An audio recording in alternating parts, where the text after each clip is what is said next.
നമ്മുടെ ഈ ഒരു കേസുമായി ബന്ധപ്പെട്ട അന്വേഷണം നടന്നുകൊണ്ടിരിക്കുന്നു എന്ന് തന്നെയാണ് ഞങ്ങളിപ്പോഴും വിശ്വസിക്കുന്നത്.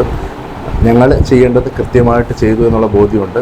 അന്നത്തെ ദിവസം തന്നെ ഞങ്ങൾ പരാതി കൊടുക്കുകയും അതിൻ്റെ ബില്ല് കൈപ്പറ്റുകയും ഒക്കെയും ചെയ്തിട്ടുണ്ട്. അത് പോലീസിനോട് FIR ഇടാൻ വേണ്ടിയിട്ട് ഞങ്ങൾ ആവശ്യപ്പെട്ടിട്ടുണ്ട്. അവർ FIR നിലവിൽ ഇട്ടിട്ടില്ല എന്നാണ് ഞാൻ മനസ്സിലാക്കുന്നത്. ഇട്ടിട്ടുണ്ടെങ്കിൽ അവർ അറിയിക്കും, അല്ലെങ്കിൽ അവർ അതിൻ്റെതായ അവരുടെ അന്വേഷണം നടത്തിക്കൊണ്ടിരിക്കുന്നു എന്ന് കരുതുന്നു. പക്ഷേ ഞങ്ങൾക്കൊരു വലിയ ആകുലതയുള്ളത്, എനിക്കിവിടെ സമാധാനത്തിൽ കിടക്കാൻ പറ്റത്തില്ല. കാരണം ഇതിന് വേറെ ഒരു വിലങ്ങാട് നിന്ന് വേറെ ഒരു ആരോപണം കൂടെ വരുന്നുണ്ട്. ഇങ്ങനെയൊക്കെ എല്ലായിടത്തും ഇത് ആരോപണം നടക്കുന്ന സമയത്ത് ഈ ഒരു കല്ലറ സംരക്ഷിക്കേണ്ടത് ഇപ്പം ഞങ്ങളുടെ ഇടവക്കാരുടെ മാത്രം ഉത്തരവാദിത്വമായിട്ട് വന്നേക്കുവാണ്. അപ്പോൾ ഞാനിപ്പോൾ ഇവിടെ ഇടവക്കാരോട് പറയുവാണ്, നിങ്ങൾ മാറി മാറി ഇവിടെ ഈ സമീപത്ത് വന്ന് താമസിക്കണം എന്ന് പറഞ്ഞിട്ട് രാത്രികളിൽ അവരാണ് ഇവിടെ വന്ന് കിടക്കുന്നത്. അല്ലെങ്കിൽ ഇതവിടെ അങ്ങനെ തന്നെ പ്രിസർവ് ചെയ്യുക എന്നുള്ളത് എൻ്റെ ആവശ്യമായിട്ട് ഇപ്പം വന്നേക്കുവാണ്. അതൊക്കെ നമുക്ക് നല്ല ബുദ്ധിമുട്ടുണ്ട്. ഇതിൻ്റെ ദുരൂഹത എത്രയും പെട്ടെന്ന് എത്ര സ്പീഡപ്പ് ആക്കാവോ അത്രയും പെട്ടെന്ന് അത് സ്പീഡപ്പ് ആക്കുക. അതിന് വേണ്ടിയിട്ട് ഇടവക എന്ന രീതിയിൽ എന്ത് ചെയ്യാൻ പറ്റുമോ അതൊക്കെ ചെയ്യാൻ വേണ്ടിയിട്ട് നമ്മൾ വളരെ ഓക്കെയാണ്, ആൻഡ് ഫുൾ റെഡിയുമാണ്.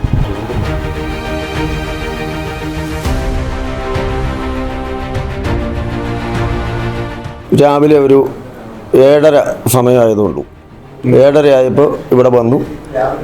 പിന്നെ കല്ലറ തുറക്കാൻ വേണ്ടിയുള്ള കാര്യങ്ങൾ 6 പേരോ ഇവിടെ ഉണ്ടായിരുന്നുള്ളൂ. 6 പേര് കൂടി കല്ലറ തുറന്നപ്പോൾ പിന്നെ ഈ ഫ്ലാവ് കുത്തി പൊട്ടിച്ച് മാറ്റി എടുത്ത് വെച്ച ആൾ ഞാനാ. ഞങ്ങൾ 6 പേരും കൂടെയാണ്. ഈ അവിശ്വസനീയമായ രീതിയിൽ 2 പായ്ക്കകത്തും പഴയ ഒരു പെട്ടിയുമായ നീളമുള്ള പെട്ടിയും ഒന്ന് ചെറിയ പെട്ടിയുമായിട്ട് കണ്ടു. അന്നേരം അച്ഛനെ വിളിച്ച് അന്നേരം ആ സ്പോട്ടിൽ തന്നെ വിളിച്ച് പറഞ്ഞു. അച്ഛനെ വിളിച്ചത് ഞാൻ എൻ്റെ ഫോണിൽ നിന്നാണ് വിളിച്ചത്.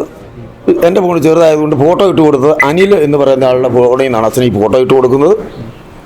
പിന്നെ എന്നിട്ട് അച്ഛൻ പറഞ്ഞു, എന്നാൽ അടുത്ത കല്ലറ ഇത് അതേപടി വെച്ചിട്ട് അടുത്ത കല്ലറ തുറന്ന് നിങ്ങൾ സംസ്കാരം നടത്താൻ പറഞ്ഞു. അങ്ങനെ 28 നമ്പർ കല്ലറയാണ് പിന്നെ പൊളിച്ചത്.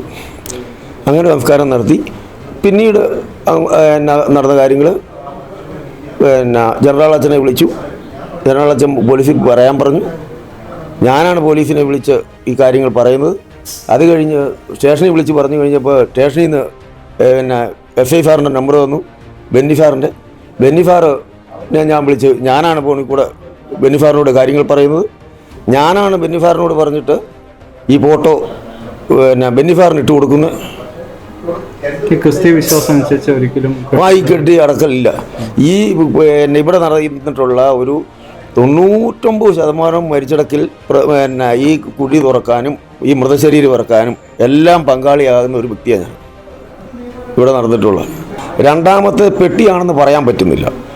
ഒരു 5.5 അടി നീളമുണ്ട്. രണ്ടാമത് ഫ്ലാവ് ഇട്ട് 2 ദിവസം കഴിഞ്ഞാണ് ഫ്ലാവ് ഇട്ട് ഞങ്ങൾ അതേപടി എടുത്ത് വെക്കുന്നത്. പോലീസ് വന്ന് പറഞ്ഞ് പോലീസിൻ്റെ അനുമതിയും മേടിച്ചിട്ടാണ് ഫ്ലാവ് പഴയ പോലെ അടയ്ക്കുന്നത്. പഴയ പോലെ ഞങ്ങൾ അടച്ചു. ഇപ്പം പഴയ പോലെ അടച്ചിരിക്കുക. അപ്പം ഞങ്ങൾ മുകളിൽ നിന്നും പൈപ്പ് പിടിച്ച് ഇതിൻ്റെ ഏകദേശം അളവ് ഒന്ന് നോക്കി. ഒരു 5.5 അടി കഷ്ടിയേ ഉള്ളൂ. ഈ പായ്ക്കകത്തുള്ളതിന് പായ്ക്കകത്തുള്ള എന്നതാണോ അത് 5.5 അടി താഴെ ഉള്ളൂ.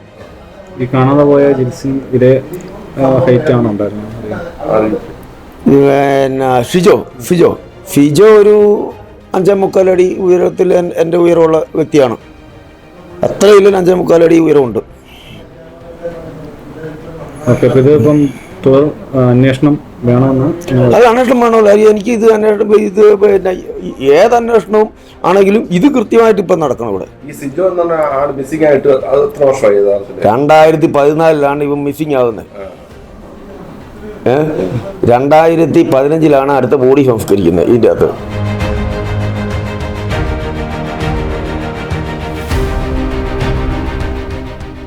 ഞങ്ങൾ കല്ലറ ഓപ്പൺ ചെയ്ത് കഴിഞ്ഞപ്പം 2 ബോഡി എന്നുള്ളൊരു സംശയം ഞങ്ങൾക്കുണ്ട്. പിന്നെ അതിനകത്ത് ഒന്ന് പായിൽ പൊതിഞ്ഞ് കെട്ടിയിട്ടാണ് ഉള്ളത്. അപ്പോൾ സാധാരണയിൽ നമ്മൾ പായിൽ പൊതിഞ്ഞ് കെട്ടി ബോഡി അടക്കാറില്ല. അപ്പോൾ തീർച്ചയായിട്ടും അതെന്താണെന്നുള്ളൊരു ആകുലത ഞങ്ങൾക്കുണ്ട്. അത് മാറണം. ഒപ്പം അച്ഛൻ പറഞ്ഞതുപോലെ ഇത് എപ്പോഴും സംരക്ഷിക്കുക എന്ന് പറയുന്നത് ഞങ്ങളെ സംബന്ധിച്ച് വളരെ വലിയ ഒരു റിസ്ക്കുള്ള കാര്യമാണ്. ബാക്കി കാര്യങ്ങൾ ഞങ്ങൾ അന്വേഷണത്തിൻ്റെ കാര്യങ്ങൾക്കൊക്കെ ഞങ്ങൾ സഹകരിക്കും. അതിനകത്ത് ഒരു വിട്ടുവീഴ്ചയില്ല. അങ്ങനെയാണ് കാര്യങ്ങൾ പോകുന്നത്. നമ്മുടെ ഇവിടുത്തെ വിഷയം എത്രയും പെട്ടെന്ന് ഇത് തുറന്നെടുത്ത് വ്യക്തത വരുത്തണം. അതാണ് ഇവിടുത്തെ ഇടവക ജനങ്ങളുടെ ഏറ്റവും വലിയ വിഷയം. പിന്നെ അത് മുൻപ് കാലത്ത് കല്ലറയിൽ ആരൊക്കെ അടയ്ക്കും എങ്ങനെയൊക്കെ അടയ്ക്കും നല്ല എല്ലാ വിഷയം. ഈ ഒരു പായ്ക്കെട്ട് വന്നിട്ട് ഇത് അധികം കാലപ്പഴക്കമൊന്നുമില്ലെന്നാണ് ഞങ്ങൾ ഒരു തീരുമാനം. അതെടുത്ത് പുറത്തെടുത്ത് എത്രയും പെട്ടെന്ന് ഈ വ്യക്തത വരുത്തി ജനങ്ങളെ ഇതിൽ നിന്ന് മാറ്റണം. അത് തന്നെ.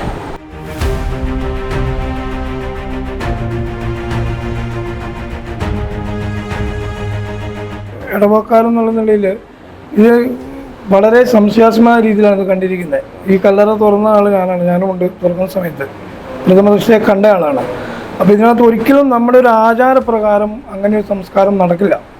അപ്പോൾ അതിനകത്തൊരു പായ്ക്കെട്ട് പോലെ കണ്ടു. അപ്പോൾ അതിന് ഞങ്ങൾ ഫസ്റ്റേ തന്നെ അച്ഛനിവിടെ ഇല്ലായിരുന്നു. ഞങ്ങളപ്പോൾ തന്നെ അച്ഛനെ വിളിച്ചു. അച്ഛൻ പറഞ്ഞു നിങ്ങളതൊന്നും ചെയ്യേണ്ട, അതങ്ങനെ തന്നെ വെക്കുക. പോലീസിൽ പരാതി കൊടുക്കാൻ പറഞ്ഞു. ഞങ്ങൾ പോലീസിൽ പരാതി കൊടുത്തു. അന്ന് തന്നെ കൊടുത്തു. വൈകുന്നേരം പിന്നെ കരിക്കോടക്കരി പോലീസ് വന്നു. അവർ ഞങ്ങളോട് കാര്യങ്ങളൊക്കെ ചോദിച്ചു. ഞങ്ങൾ കാര്യങ്ങൾ പറഞ്ഞു. അവർ പോയി. അങ്ങനെ 2-3 തവണ പരാതി കൊടുത്തിട്ടും കരിക്കോടക്കരി പോലീസിൻ്റെ ഭാഗത്ത് നിന്ന് ഇതിനൊരു വ്യക്തമായ തീരുമാനമോ നടപടിയോ നമ്മളോട് പറയുന്നില്ല. നമ്മൾ എന്ത് ചെയ്യണമെന്ന് പോലും അവർ പറയുന്നില്ല. ഒരു തവണ പറഞ്ഞു എന്ന് പറയുന്നത് കേട്ടു. ഇത് അതിനകത്ത് 2 ആളെ അടക്കം ചെയ്തതായിട്ടും പള്ളി രേഖയിലുണ്ട്. അത് രണ്ടും കണ്ടെത്തി. അതുകൊണ്ട് ഇനി ആ കേസ് വേണ്ടെന്നത്. പക്ഷേ അതങ്ങനെ തീരുമാനിക്കാൻ പറ്റില്ല. ഞങ്ങൾക്ക് വളരെ വ്യക്തമായ സംശയമുണ്ട് ഇതുമായി ബന്ധപ്പെട്ട്. അപ്പോൾ അതിനൊരു കൃത്യമായ വ്യക്തത വരുത്തണം. ഇതിൻ്റെ പേരിൽ ഈ ഇടവകയിൽപ്പെട്ട പലരുടെയും പല ആരോപണങ്ങളും പല വാർത്തകളും വന്നിട്ടുണ്ട്. അതിൽ വാസ്തവമുണ്ടോ ഇല്ലയോ എന്നുള്ളതല്ല, അത്തരം ആരോപണങ്ങളൂടെ വന്ന സ്ഥിതിക്ക് അതിന് കൃത്യമായ വ്യക്തത വരുത്തിയിട്ടേ പറ്റുള്ളൂ. ഇല്ലെങ്കിൽ ഇടവകം എന്ന നിലയിൽ, അല്ലെങ്കിൽ ഇടവക്കാരെന്ന നിലയിൽ, അല്ലെങ്കിൽ നാട്ടുകാരൻ എന്ന നിലയിൽ, അല്ലെങ്കിൽ സമൂഹം എന്ന നിലയിൽ ഞങ്ങൾക്ക് എന്ത് ചെയ്യാൻ പറ്റുമോ അതൊക്കെ ഞങ്ങൾ ചെയ്തതിന് വേണ്ടിയിട്ട് വ്യക്തത വരുത്തിയേ പറ്റുള്ളൂ. അത് കൃത്യമായിട്ടുള്ള കാര്യമാണ്. അത് വരുത്തിയേ പറ്റുള്ളൂ.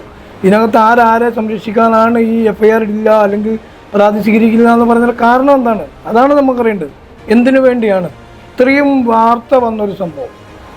ദുരൂഹതയുണ്ടെന്ന് പറയുന്നു. ദുരൂഹ സാഹചര്യത്തിൽ ഈ നാട്ടിൽ നിന്ന് ഒരു മനുഷ്യനെ കാണാതായി എന്നും പറയുന്നു. അതിൻ്റെ ആരോപണങ്ങളും വരുന്നു.